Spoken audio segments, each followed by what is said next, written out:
Assalamualaikum warahmatullahi wabarakatuh. Halo teman-teman. Nah, hari ini kita bakal bertemu dengan salah satu narasumber kita, sekaligus kita berkenalan dengan salah satu seorang mahasiswi dari salah satu universitas yang ada di Sumatera Utara. Kira-kira siapa ya? Yuk, mari kita lihat dan berkenalan dengan satu tersebut. Hai. Halo Kak, apa kabar sebelumnya? Baik. Boleh nggak Kak ceritain sedikit gitu atau berkenalan dengan teman-teman yang lainnya? Nama saya Sarmila Aini, sekarang berkuliah di Universitas Sumatera Utara semester 6 program studi ilmu sejarah. Nah teman-teman, jadi beliau ini adalah salah satu mahasiswi yang ada di salah satu universitas di Sumatera Utara, yaitu Universitas Sumatera Utara. Nah, jadi beliau adalah mahasiswi dari ilmu sejarah. Oke, Kak, boleh ceritain nggak Kakak sekarang kegiatannya apa gitu? Kegiatan sekarang masih biasa ya, kuliah, organisasi, terus juga ada ngejalanin bisnis sama lomba-lomba. Jadi teman-teman, beliau ini sebagai anak dari jurusan sejarah, beliau juga seorang entrepreneur ya Kak? Mulai belajar sih Kak. Beliau punya bisnis juga nih, Kak, boleh ceritain nggak bisnisnya apa gitu? Jadi awalnya itu karena kan sekarang itu banyak ya program-program kampus yang menyediakan sarana dan fasilitas agar kita tuh mau ke bidang entrepreneur atau wirausaha. Karena memang nggak bisa dipungkiri juga kalau wirausaha itu adalah salah satu jalan keluar gitu setelah nanti kita selesai kuliah, apakah kita mau bekerja atau berwirausaha gitu kan. Nah, makanya di program kampus Merdeka itu kan banyak tuh program-programnya, bahkan salah satunya ada wirausaha. Nah, jadi di kampus saya sendiri, alhamdulillah kemarin tuh ada program mahasiswa wirausaha, jadi itu terbuka untuk seluruh mahasiswa. Nah, kita mengajukan proposal. Setelah kita mengajukan proposal, baru nanti diseleksi. Proposal yang layak itu akan masuk ke penilaian juri di final pitchingnya. Nah, ketika udah dipresentasikan di depan, kemarin tuh jurinya ada dari salah satu bank, kemudian juga ada dari entrepreneur, nggak dari dosen ya gitu. Jadi memang orang-orang entrepreneur asli. Nah, jadi ketika kita udah dinyatakan layak bisnis kita, maka disitulah kita didanai gitu sesuai dengan proposal kita. Walaupun mungkin waktu itu kami minta 10 juta gitu, tapi nggak 10 jutanya, mereka akan cari lagi, mereka akan lihat lagi nilai lagi berapa yang akan sebetulnya kita butuhkan.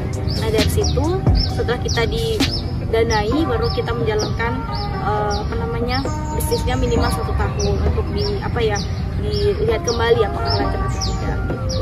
Jadi saya rasa itu sih, dan nama bisnisnya itu kami kemarin Oat Meals, produk oats sehat yang instan tapi tetap enak dan tetap sehat juga gitu, karena memang kami ambil itu inspirasinya dari teman-teman saya yang mau diet tapi nggak pengen ribet gitu. Nah jadi kami ambil pekerja tuh dari bahan oats. Nah itu boleh cek di Instagram namanya Oaten Meals. Kami nggak cuma jual oats, juga jual dimsum juga dan lain-lain juga sih dari situ. Jadi teman-teman, begitulah penjelasan dari Kak Sarmila Aini ya. Nah, untuk teman-teman yang penasaran usaha dari Kak Sarmila Aini tadi, apa Kak nama Instagramnya? Oaten Meals, itu bisa cek di Instagram, itu menawarkan beberapa produk seperti dimsum, juga ada oat dan lain sebagainya. Oh ya Kak, kalau boleh tahu nih, kan Kakak dari jurusan sejarah ya. Kok bisa sih ada kepikiran untuk terjun ke dunia bisnis atau entrepreneur seperti itu Kak?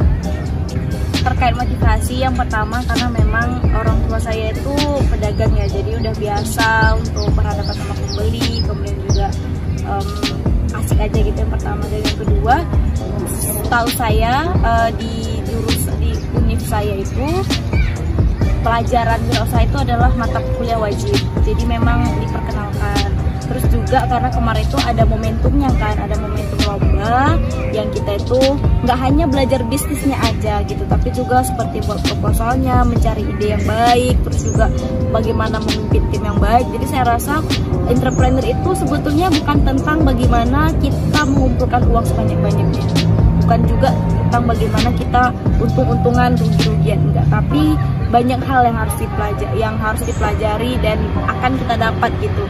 Even nanti kita akan rugi misalnya atau nggak untung lah bahasanya kan, kita sebetulnya dapat ilmunya gitu, kayak gimana sebetulnya ngatur waktu antara kuliah, lomba, kemudian bisnis, kemudian organisasi, atau kayak gimana satu tim itu kita akan mengatur porsi, siapa yang kerja ini, siapa yang nuntasin ini dan lain sebagainya. Kemudian juga teliti dalam buat proposal gitu. Jadi saya sebetulnya kemarin itu karena pengen belajar aja sih Mbak, jadi pengen aku bisa nggak ya di sini gitu kan. Kalau di sejarah kita belajarnya itu masa lalu gitu kan, kita belajarnya kisah-kisah. Nah kalau di bisnis itu kan kita melihat ada poin baru gitu, ada sudut pandang baru gitu, gimana sebetulnya menjadikan hobi atau menjadikan yang kita suka itu jadi uang gitu, dan juga jadi pelajaran baru gitu. Jadi sebetulnya intinya itu motivasinya ya karena saya pengen belajar gitu. Kita sama ini berhadapan sama yang kakak tau lah ya kan, sama anak sejarah. Dan ketika kita masuk ke dunia berusaha, kita tuh ternyata pitching itu gini ya, ternyata bisnis model kanvas itu gini ya, kayak gini ya investor itu mau memberikan, kayak gini ya cara kita untuk istilahnya menggait investor gitu. Ini ilmu baru, dan itu saya rasa sendiri perlu banget ya kan di zaman sekarang itu kita banyak pengetahuan gitu, karena rata-rata orang kan tamat kuliah itu belum tentu sesuai jurusan gitu. Jadi kita memang harus betul-betul survive. Kalau nggak bisa di sini, minimal harus bisa di sini. Kalau nggak bisa di sini, harus bisa di sini. Itu intinya karena pengen belajar aja sih Pak. Nah Kak, boleh nggak kasih tips gitu? Mungkin teman-teman di luar sana, apalagi yang seperti saya nih jurusan sejarah gitu, gimana gitu caranya untuk terjun ke dunia entrepreneur seperti Kakak? Saya rasa ya kalau untuk sekarang tuh banyak ya orang-orang yang anak muda yang terjun ke dunia entrepreneur, banyak yang udah misalnya mungkin belum bisa dibilang entrepreneur ya, karena kan taraf saya juga belum bisa dibilang entrepreneur juga sebetulnya, karena kan entrepreneur tuh ada 5 tahap ya, dari pedagang, kemudian naik terakhir baru dia entrepreneur gitu kan. Tapi untuk memulainya saya rasa itu bisa dimulai dari berjualan tanpa modal kayak sales, kemudian juga reseller dan lain sebagainya, atau dimulai dari lomba-lomba. Nah biasanya lomba bisnis plan itu mereka nggak hanya memberikan hadiah tapi juga modal. Terakhir saya ikut lomba yang diadakan oleh Universitas Airlangga yang bekerja sama dengan Bank Indonesia. Itu dia ISEF itu pokoknya Islamic Social gitu. Pokoknya dia tentang ekonomi syariah, berbasis syariah lombanya. Nah di situ kita kalau juara 1, 2, 3, selain dikasih hadiah juga dikasih modal usaha yang itu sampai 30 juta. Nah kemarin itu kami didanai 3 juta untuk proposal kami gitu. Jadi memang dari lomba bisnis plan itu bisa kita selain dapat pelajaran, ilmu baru, hadiah, juga dikasih modal yang khusus untuk kita kembangkan di bisnis kita. Bahkan di coaching lagi Mbak. Ya di coaching gitu, kita diajarkan kayak gini nanti marketingnya seperti ini nih, atau desainnya seperti ini gitu. Jadi mereka itu bener-bener ngajarin kita jadi pengusaha sebaik-baiknya. dan itu sih. Kakak, kalau boleh tahu nih, kakak nih asli orang Medan atau bagaimana? Enggak, saya bukan orang Medan, aslinya dari Batubara. Oh, berarti kakak anak rantau ya? Iya, anak rantau. Wah, jadi teman-teman bisa dilihat kan bahwa seorang Kak Sarmila itu udah membuktikan anak rantau itu sebenarnya bisa lebih dari anak asli kota. Dimana seperti contohnya Kak Sarmila, dia anak rantau yang sudah berprestasi, juga punya bisnis sendiri. Nah, boleh ceritain nggak Kak, apa sih motivasi terbesar kakak bisa berprestasi, terus membuktikan bahwa anak rantau itu nggak sebatas cuma mahasiswa doang seperti itu? Terkait motivasi, sebetulnya kalau saya pribadi memang dari SD, SMP, SMA gitu kan, saya rasa kalau kita tuh bukan mengkreditkan ya orang-orang yang dia tuh belajar pulang pergi enggak, mungkin itu udah pilihan mereka. Tapi kalau saya pribadi itu tuh kurang menarik dan kurang maksimal. Kita tuh ada waktu misalnya 4 tahun, kurang lebih 4 tahun selama S1, dan kalau hanya atau cuma didedikasikan untuk kita belajar pulang atau kup istilahnya, saya rasa waktunya tuh sia-sia, maksudnya apa ya, nggak maksimal. Jadi ada banyak yang bisa kita lakukan gitu, dan saya kebetulan suka tuh misalnya eksplor hal baru.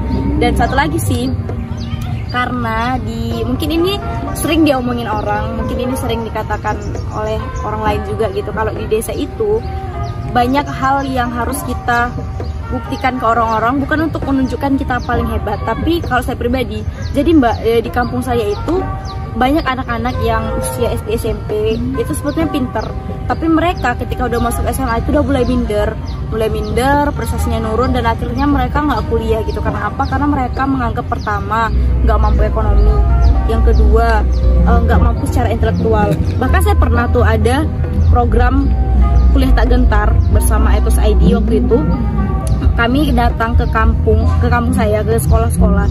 Mereka bahkan nanya, Kak, boleh nggak anak swasta itu kuliah di negeri? Atau boleh, kayak lucu banget kan pertanyaannya. Atau Kak, mungkin nggak sih kami lolos gitu. Jadi saya ada hati kecil, di hati kecil saya tuh ngomong kayak gini, kalau aku bisa, aku pengen nih orang-orang atau anak-anak lah minimal, nggak usah orang tuanya gitu, anak-anak itu tahu kalau oh ternyata kita itu cuman beda tempat tinggal aja loh, kampung sama kota.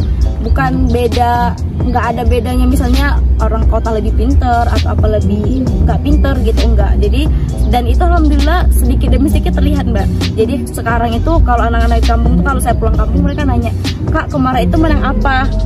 Kak, kemarin itu beasiswa apa gitu. Jadi kayak saya seneng gitu, akhirnya ada motivasi atau 2 orang gitu. Jadi saya pengen tuh kayak gitu. Yang pertama karena memang saya suka eksplor hal baru, saya suka belajar baru, ilmu baru.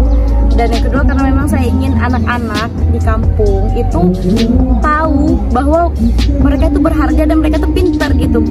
Jadi itu sih menurut saya yang saya kenapa pengen habis-habisan di situ gitu, bukan untuk menunjukkan kita pintar, tapi untuk membuktikan ke mereka bahwa kita tuh bisa gitu.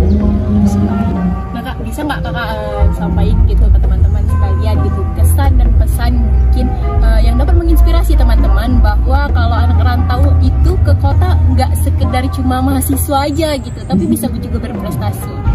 Sebetulnya ini untuk saya juga ya Mbak ya, bahwa saya pernah dengar dari seseorang, bangsa yang besar adalah bangsa yang belajar. Jadi intinya satu, jangan berhenti belajar.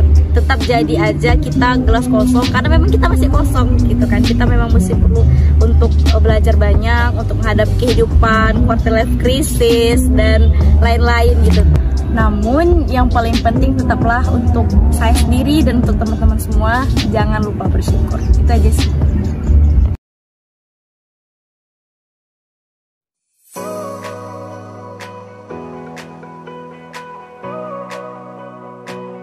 Sarmilah Aini, Ilmu Sejarah 2019 Universitas Sumatera Utara. Kelahiran tanggal 22 September 2000. Meraih juara 1 Disnatalis Farmasi Video Competition 2020. Juara 3 Lomba Debat Ekonomi Islam Temilrek Sumbagut 2020. Bronze Medal Haiman International Invention and Innovation 2020 Iran. Gold Medal OCIIP IP World Fair 2021 Nigeria. Peraih Silver Medal Olimpiade Sejarah Tingkat Nasional 2021.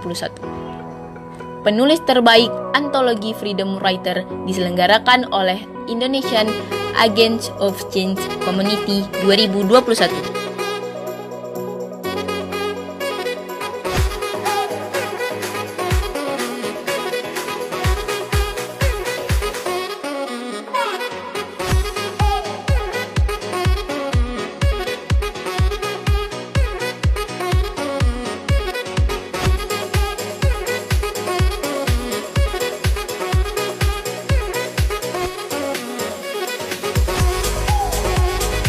Seluruh Student Entrepreneurship Center mengadakan acara pembukaan kompetisi bisnis plan untuk mahasiswa Universitas Sumatera Utara di Lembaga Pengabdian Pelayanan kepada Masyarakat pada Selasa 30 November 2021. Kompetisi bisnis plan ini merupakan kegiatan yang diadakan setiap tahun oleh SEC.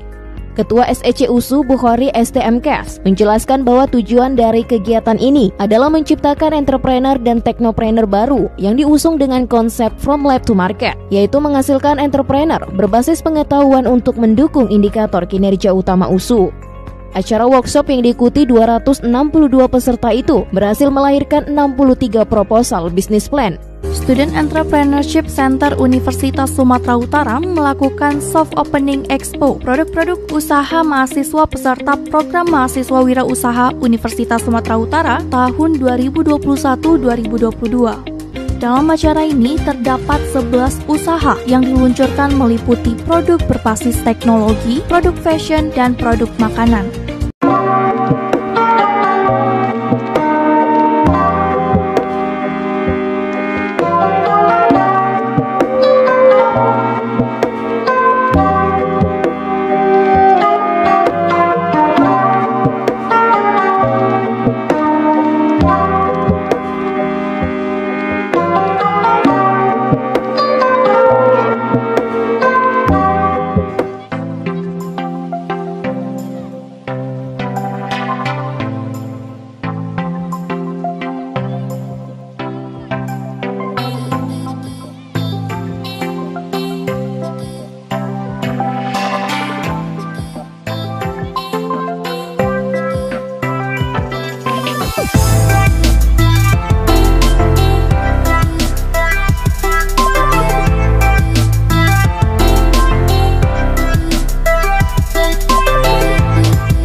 Nah, jadi seperti itu ya teman-teman. Dari Kak Sarmilah Aini kita belajar bahwa dari jurusan sejarah itu nggak harus tetap di sejarah juga loh.